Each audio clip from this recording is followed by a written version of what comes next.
Halo teman-teman, salam sehat selalu untuk kita semua, salam sejahtera. Dengan saya Bung Ropan, dan kembali saya akan berbicara dengan kesuksesan tim asuhan Indra Safri di SEA Games untuk cabang sepak bola, di mana tim U22 kita mampu melaksanakan laga kedua dengan baik, dengan mulus setelah mengalahkan Myanmar dengan 5-0. Kemenangan kedua kita setelah di pertandingan awal di grup A, kita menang melawan Filipina juga dengan 3-0. Artinya ada 8 gol dalam 2 pertandingan dengan clean sheet. Lini belakang bermain dengan sangat terorganize baik, apalagi di lini tengah, dan muncul lagi di lini depan semakin tajam. Brace dari Sananta, ya, atau Ramadan Sananta, pemain PSM ini membuat dia termotivasi kembali setelah tidak membuat gol di laga pertama melawan Filipina.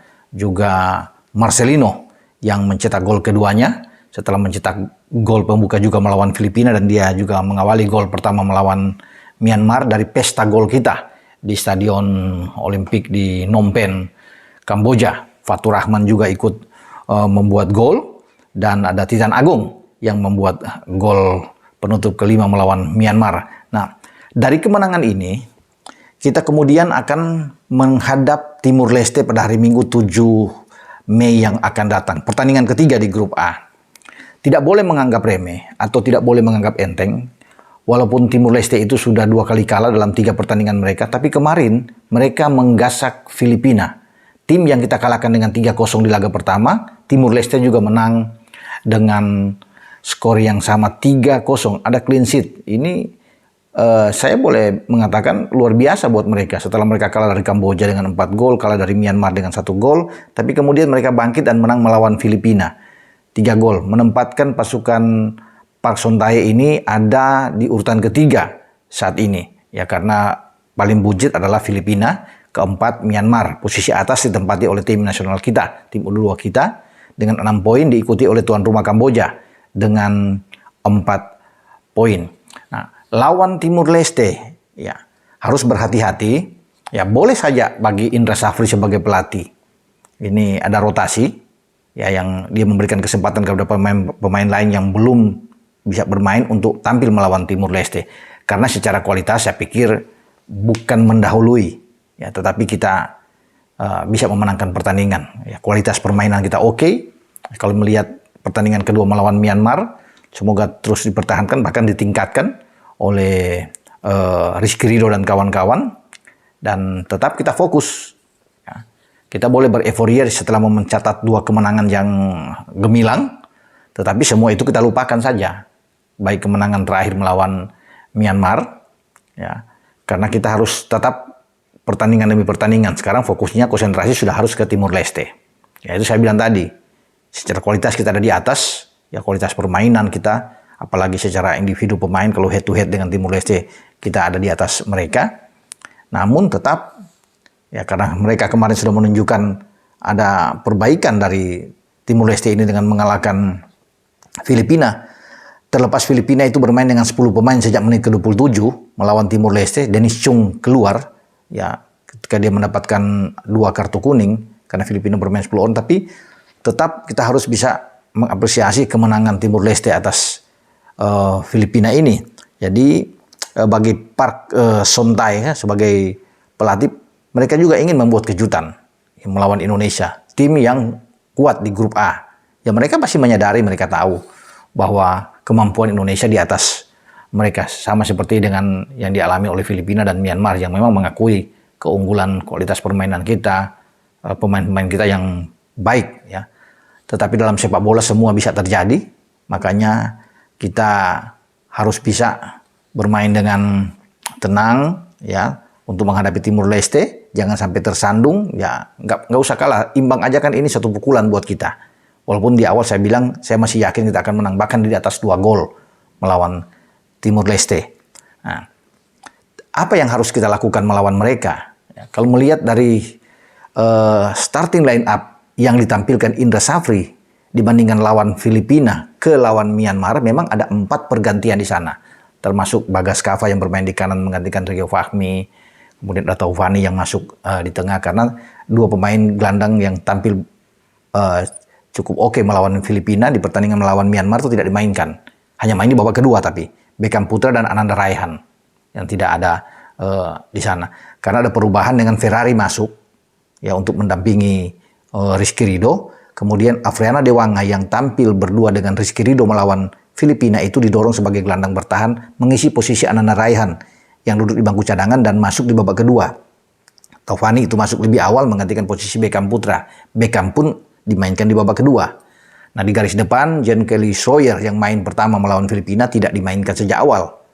Di sana ada Fatur Rahman yang main lebih awal dan Jean Kelly Schroyer masuk di babak kedua. Nah, di garis depan itu memang ada Witan dan Ramadan Sananta. Sementara di tengah itu masih tetap dengan Marcelino Ferdinand sebagai pengatur ritme permainan. Gelandang serang ini yang tampil luar biasa. Memang kelasnya beda ya, kau bisa melihat. Masih muda tapi sudah cara bermain dia, kematangan dia ya. Mungkin karena sudah bermain di Deinze di kasta kedua di Liga Belgia ini yang membuat dia bermain dengan sangat baik. Visinya jelas sekali. Cara dia membagi bola, passing-passing kelihatan sekali. Apalagi bicara soal tembakan. Dan gol pembuka dia dengan tembakan keras itu membuktikan bahwa dia berada pada level yang memang berbeda ya. Luar biasa. Marcelino. Apakah Marcelino akan dimainkan di pertandingan melawan Timur Leste? Itu kan menjadi pertanyaan. Kalau saya, ya simpan aja dulu. Ya, untuk menjaga jangan sampai dia cedera. Karena Timur Leste kita tahu bersama, ya, bermain dengan keras juga. Ya, bahkan bisa menjurus dalam tanda kutip ini agak kasar. Sehingga kita harus bisa menjaga jangan sampai pemain-pemain kunci kita itu dicederai. Karena mereka tahu untuk bisa menahan Indonesia, ya itu harus menghajar pemain-pemain kuncinya. Di antaranya Marcelino Ferdinand. Dan ini pasti akan diincar oleh pemain-pemain Timur Leste. Jangan sampai itu terjadi, mungkin saja. Ataupun kalau dia dimainkan dari babak pertama, di babak kedua langsung diganti. Atau sama sekali diistirahatkan. Fokus akan melawan Kamboja. Bisa aja. Ya, dalam pertandingan nanti lawan Kamboja, pertandingan terakhir kita akan main. Karena kita masih punya stok gelandang yang bagus. Masih bisa bermain dengan 3 gelandang. Taufani masih bisa dimainkan di sana. Tetap dengan Afriana Dewanga juga dengan Ananda Raihan yang main lebih dulu melawan Timur Leste. Di belakang juga kita masih ada Bagas Kava yang masih bisa dipertahankan. Rizky Ridho tentunya dengan Ferrari yang masih bermain. Nah, di kiri Pratama Arhan masih bisa digantikan. Suruh istirahat aja. Pratama Arhan yang main terus, baik melawan Filipina dan Myanmar itu diistirahatkan. Sehingga dia punya kebugaran untuk menghadapi Kamboja di pertandingan terakhir. Bisa aja ditukar di switch dengan Rio Fahmi bermain dari sisi kiri. Saya kira ini sah-sah aja, bisa aja yang ditampilkan oleh Indra Safri. Nah, di depan, ya kalau Ramadan Sananta ingin diistirahatkan sama Witan ingin diistirahatkan, masih bisa ada Irfan Jawahari juga masih ada di depan. Ada Titan Agung yang kemarin mencetak gol kelima lawan Myanmar, masih ada di depan. Dan Fatur Rahman. Ini perubahan-perubahan yang menurut saya bisa dilakukan. Dengan Fatur bermain, Irfan, dan juga dengan Titan, ini kuat juga melawan Timur Leste. Dan kita pasti menang dengan komposisi seperti ini. Ya, untuk bisa ditampilkan. Ananda, Taufani, dan Afriana Dewanga bermain di gelandang. Ya, atau kalau ingin mengistirahatkan kapten kesebelasan kita, yaitu Rizky Ridho, ya. Dia duduk di bangku cadangan atau tidak bermain ya. Untuk menjaga kebugaran lagi, ya Ferrari aja bermain di belakang. Ya, bersama dengan Afriana Dewanga. Satu slot isi di tengah bisa aja Beckham Putra tampil lagi sejak awal melawan Timur Leste. Jadi opsi bagi Indra Safri ini banyak. Ya. Dengan dia menyimpan pemain-pemain kunci seperti Marcelino misalnya, ya Witan juga dengan Ramadan Sananta, Pratama Arhan, Rizky Ridho, saya kira masih cukup, masih mumpuni, masih bagus. Dan potensi untuk bisa menang ini masih sangat terbuka buat kita. Ya, untungnya kita menghadapi Timur Leste dengan sekali lagi tanpa meremehkan Timur Leste. Ya, dengan pemain-pemain yang saya sebut tadi kita masih bisa mendulang 3 poin, sehingga dengan 9 poin kita udah pasti lolos ke semifinal. Dan kita tinggal melihat siapa lawan kita. Tentunya tidak perlu takut. Mau Vietnam, mau Thailand, ataupun Malaysia yang muncul, kita harus hadapi itu karena ujian sesungguhnya. Ya, sekali lagi bagi kita menghadapi Vietnam dan Thailand. Kalau kita menghadapi 2 tim ini ataupun dengan Malaysia, ada di semifinal. Ya, orang kita boleh bilang kita bisa main bagus di grup ya dengan lawan-lawan seperti Filipina, Myanmar, Timur Leste atau Kamboja nantinya. Katakan kita menang semua, tapi semua tidak ada artinya kalau kita kandas di semifinal. Apa yang kita tampilkan di babak grup itu akan sia-sia saja dan kemudian kita bisa tersisi sehingga misi kita untuk ke final dan menjadi juara merebut medali emas itu buyar gagal. Ya, lebih baik kita tampil dengan biasa-biasa saja. Mungkin di grup kita sedikit agak terseok-seok, tapi di semifinal kita bisa menghajar Vietnam, menghajar Thailand, dan kemudian tampil di final dan juara. Ini kan jauh lebih bagus. Tapi lebih lengkap, lebih sempurna buat Marcelino, Ferdinand, kawan-kawan. Kita tampil apik ya di grup tanpa terkalahkan. Itu 12 poin yang kita, apalagi kita tidak kemasukan nantinya dalam 4 pertandingan. Sekarang kan sudah 8 gol tanpa kemasukan. Kalau kita terus bisa mempertahankan itu, karena akan bisa mencetak 12-13 gol tanpa kemasukan ya, dengan poin sempurna. Dan di semifinal kita juga mampu mengalahkan Vietnam dan juga dengan Thailand. Wah, ini oke punya, mantap punya untuk kita melangkah ke babak final dan mengincar gelar juara. Nah, kita kembali ke laga nantinya dengan Timur Leste. Oke, Timur Leste siapa pemain-pemain yang harus kita awasi ya? Paling tidak ya untuk mengawasi. Mereka punya Mousinho yang mencetak salah satu gol ke gawang Filipina. Selain Mousinho tentunya ada Luis Figo ya, dengan Elias Misquita. Ini kan 3 pemain yang membobol gawang Filipina. Tapi pemain-pemain di tengah juga yang memberikan asis-asis perlu diperhatikan oleh pemain-pemain kita. Ya, mereka masih punya John Fritz yang memberikan asis pertama terhadap gol Timur Leste yang dibuat oleh Mousinho. Kemudian ada Joao Bosco Hale. Ini pemain-pemain yang perlu untuk kita mewaspadai pergerakan mereka. Seniso, ya, Conceição, ya. Senifio ini pemain yang bagus secara skill. Jadi makanya tetap pemain-pemain kita harus mewaspadai pergerakan mereka.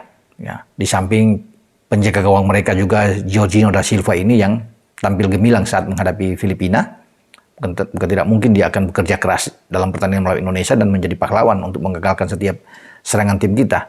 Tapi selama kita bermain seperti yang ditampilkan melawan Myanmar, saya tetap meyakini optimis kita bisa menghajar Timur Leste di atas 2 gol. Ya, kalau kita bermain seperti melawan Myanmar. Sekarang semua opsi tergantung dari Indra Safri sebagai pelatih. Siapa yang akan dimainkan, taktik bagaimana yang dia akan main, apakah dia akan mempertahankan the winning team seperti yang dia diperlihatkan menghadapi Myanmar. Itu bisa saja. Atau seperti yang saya bilang, mengistirahatkan beberapa pemain kunci dan menampilkan pemain-pemain lainnya. Toh tetap tidak menurunkan kualitas permainan kita kalau dengan ada di depan tuh Irfan, Titan, dan juga dengan Fatur Rahman. Ini masih kuat. Beckham Putra, Ananda juga bermain dengan Afriana di tengah. Ini oke. Ada Taufani juga yang ada opsi lain yang bisa bermain di tengah. Ya, jadi secara kedalaman skuad saya pikir kita bagus ya di antara tim-tim lain. Nah, ini yang menjadi modal kuat buat kita. Kita akan tunggu nantinya dalam pertandingan melawan Timur Leste. Sampai di sini dengan saya Bung Ropan. Ciao.